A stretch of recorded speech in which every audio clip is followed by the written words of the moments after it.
Subordinating conjunctions.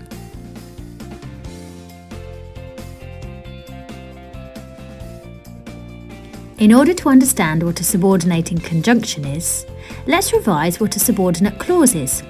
A subordinate clause is an extra piece of information which adds interesting detail to the main clause in a sentence. It does not make sense on its own and must always be linked to a main clause. In this sentence, you can see the subordinate clause in blue and the main clause in black. Walking home in hushed whispers, Edda and her mother discussed how satisfying it had been to see Alex. Now let's move on to learning about subordinating conjunctions. A subordinating conjunction is a word or a phrase which joins a subordinate clause to a main clause. It's a conjunction, a linking word. Now let's add a subordinating conjunction to the sentence we have just looked at. Whilst walking home in hushed whispers, Edda and her mother discussed how satisfying it had been to see Alex.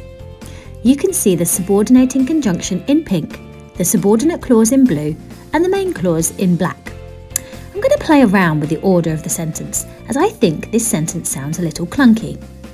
Edda and her mother discussed how satisfying it had been to see Alex whilst walking home in hushed whispers.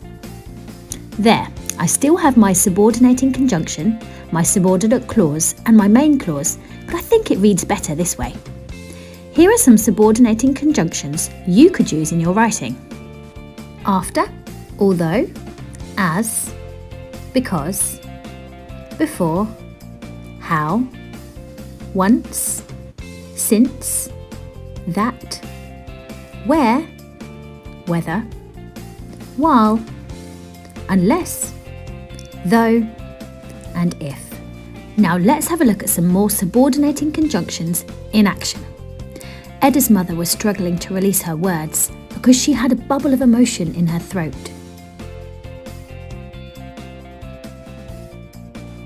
Although she had once had a photo taken with Hitler, Edda's mother was loyal to the resistance.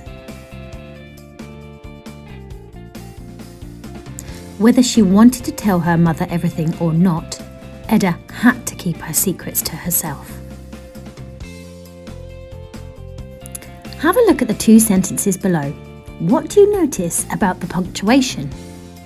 Because she was feeling elated after the show, Edda was determined to support the resistance wholeheartedly.